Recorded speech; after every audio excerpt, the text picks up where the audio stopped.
You will hear a number of different recordings, and you will have to answer questions on what you hear. There will be time for you to read the instructions and questions, and you will have a chance to check your work. All the recordings will be played once only. The test is in 4 parts. At the end of the test, you will be given 10 minutes to transfer your answers to an answer sheet. Now turn to Part 1. You will hear a woman making a hotel reservation over the phone. First, you have some time to look at questions 1 to 4.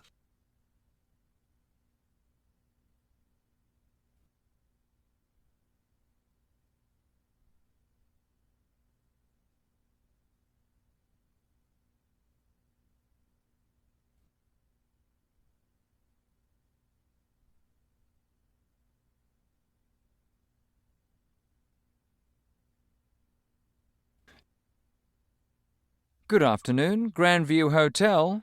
Yes, hello.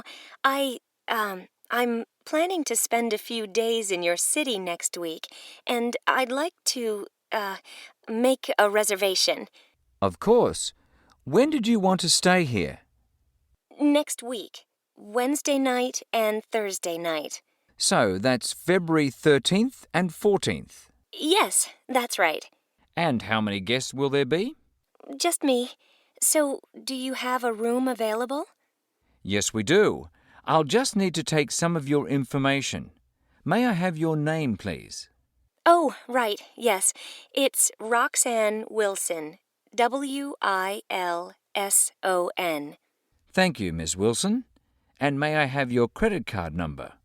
It's 233-618-9872. 9872. Got it. All right, Miss Wilson. I have your reservation confirmed. Can I help you with anything else?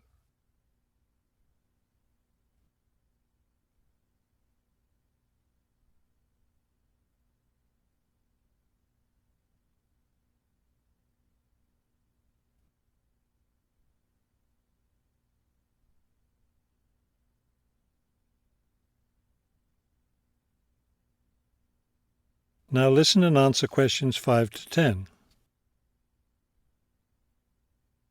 Well, yes, I was wondering, since I'll have a couple of free hours Friday morning before I leave, is there anything interesting to see close to the hotel? Do you like museums? The art museum's very close by. I love museums, but not art. Can't stand it. I've heard your city has a very interesting science museum, though.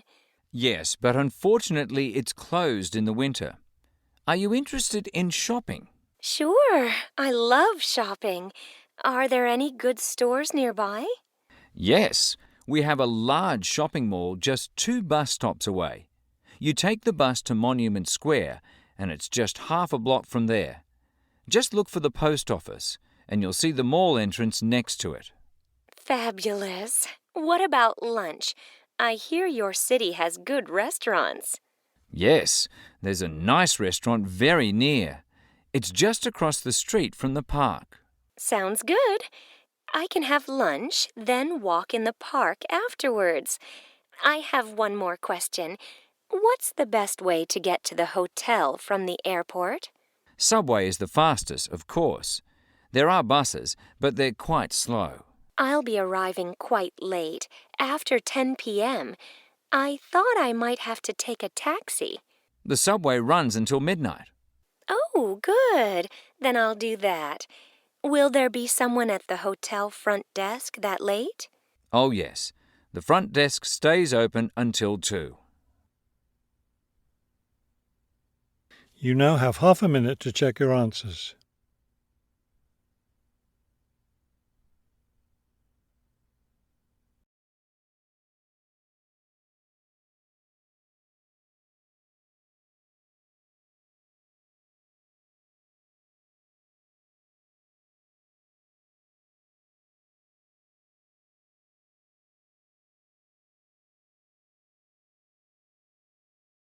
You will hear a tour leader giving information about a bus tour. First, you have some time to look at questions 11 to 15.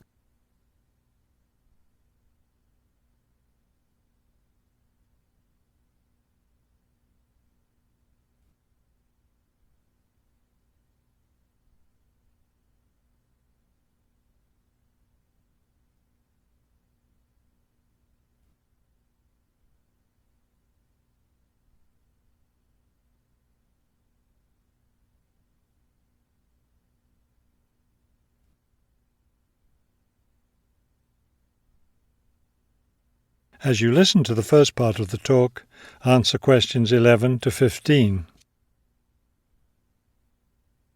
Thank you for choosing City Tours. The reason so many people choose our tours when visiting this city is because you can design your tour to suit your own interests. Your all-day pass entitles you to board our bus at any stop and stay as long as you like at each place. The all-day bus pass costs $18 for adults. Children between the ages of 5 and 12 pay half the adult fare, and children under 5 ride for free. Our buses run every hour on the half hour, starting at 8:30 a.m. Our most popular tour is the Centre City Tour, which goes to all the major attractions in the centre of the city. From the starting point here at the tour bus office, the bus goes to the first stop, Hill Park. As you may guess, this park is located at the top of a small hill. The next stop is the fishing docks. Following that, the bus goes on to the third stop, Bay Bridge, located at the foot of the bridge which crosses the bay. The fourth stop is in the shopping district. Then the fifth and last stop is at Green Street.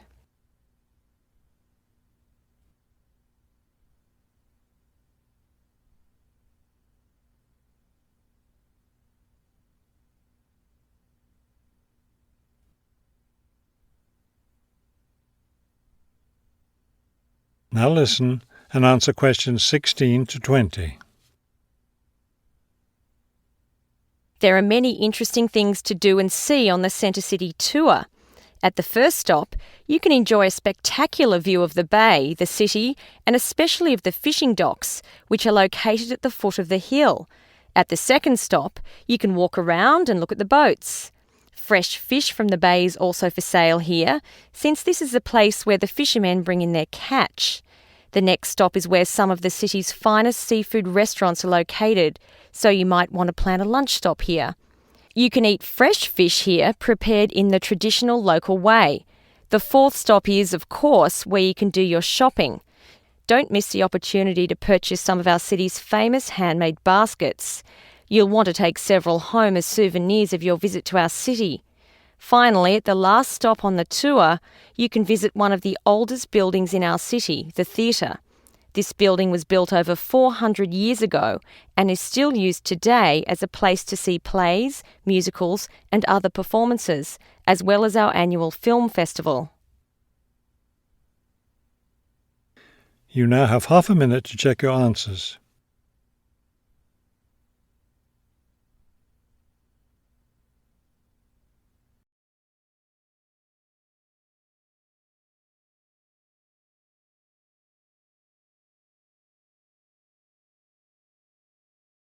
You will hear a conversation between two students planning a research project. First, you have some time to look at questions 21 to 23.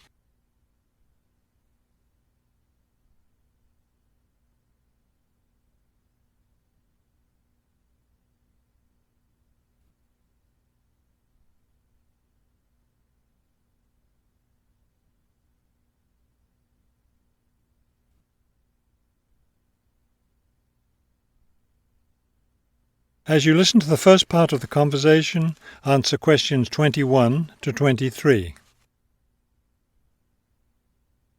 We'd better start planning our research project because we don't have much time left before it's due. I know, only 3 more weeks. Is that all? I thought we had more time than that. Well, let's get to work then. Okay, so we agreed we're going to interview shoppers about their spending habits. Did we decide to conduct our interviews at the department store? We haven't decided anything definitely yet, but I think the shopping mall would be a better place. We'd get more of a variety of shoppers there. Yes, that's a good point. So let's do that. How many interviews did the professor say we had to complete? She said at least 30. That sounds like a lot, doesn't it? Yes, but if we divide it up between the two of us, that's just 15 each. That's not so bad.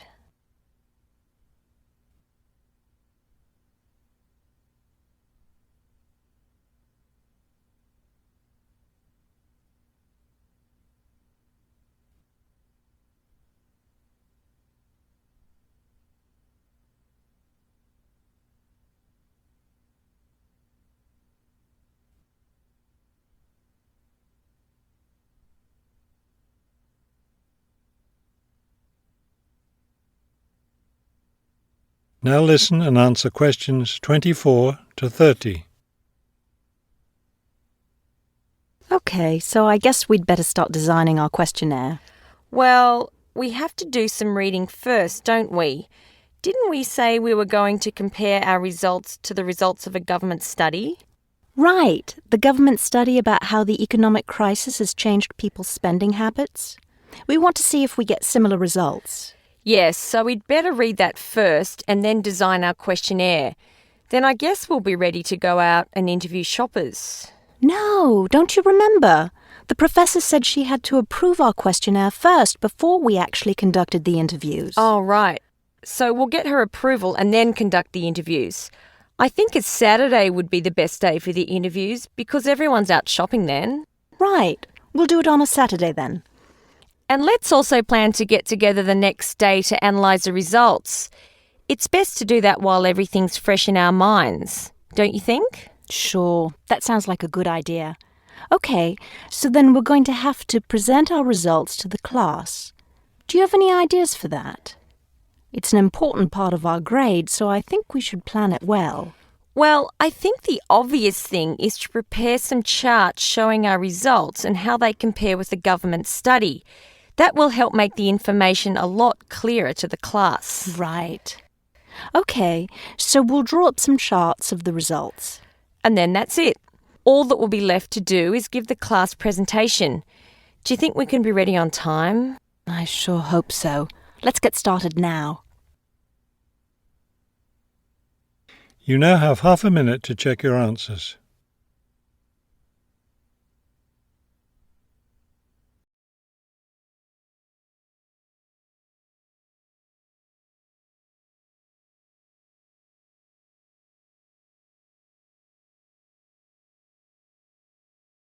You will hear a professor give a lecture on Louisa May Alcott. First, you have some time to look at the questions 31 to 40.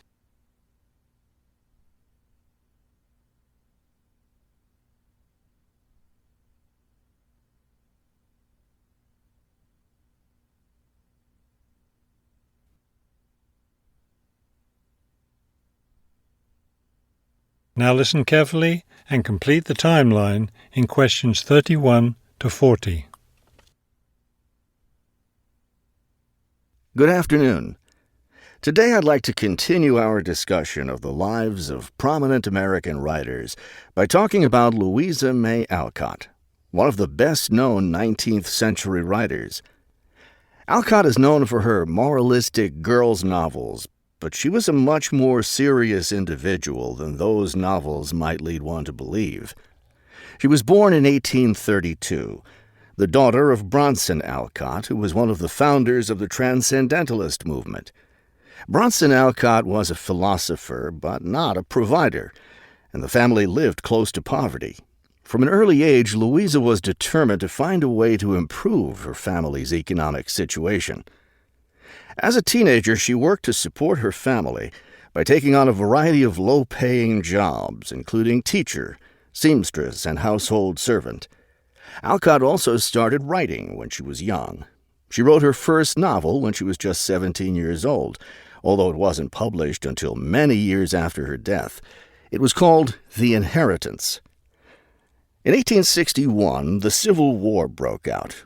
Alcott worked as a volunteer, sewing uniforms and bandages for soldiers. The following year, she enlisted as an Army nurse. She spent the war years in Washington, nursing wounded soldiers at a military hospital. While working at the hospital, she wrote many letters to her family at home in Massachusetts. After the war, she turned the letters into a book, which was published under the title Hospital Sketches. She also wrote numerous romantic stories, which she sold to magazines. Around this same time, she was offered the opportunity to travel to Europe as the companion to an invalid. When she returned home from Europe in 1866, she found her family still in financial difficulty and in need of money, so she went back to writing. Her big break came in 1868, with the publication of her first novel for girls, Little Women. The novel achieved instant success, and the public wanted more. From then on, Alcott supported herself and her family by writing novels for girls. It wasn't the writing she had dreamed of doing, but it earned her a good income. Alcott took care of her family for the rest of her life. In 1878, her youngest sister May got married. A year later, May died after giving birth to a daughter. Louisa Alcott raised her sister's orphaned child.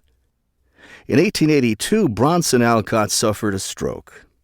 Soon after that, Louisa Alcott set up a house for him, her niece, her sister Anna, and Anna's 2 sons in Boston. Her mother was no longer living by this time. Alcott was still writing novels for girls, including 2 sequels to Little Women, Little Men and Joe's Boys. The latter was published in 1886.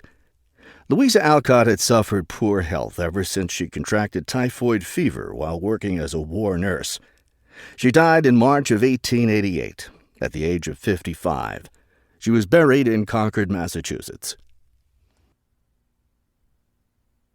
You now have half a minute to check your answers.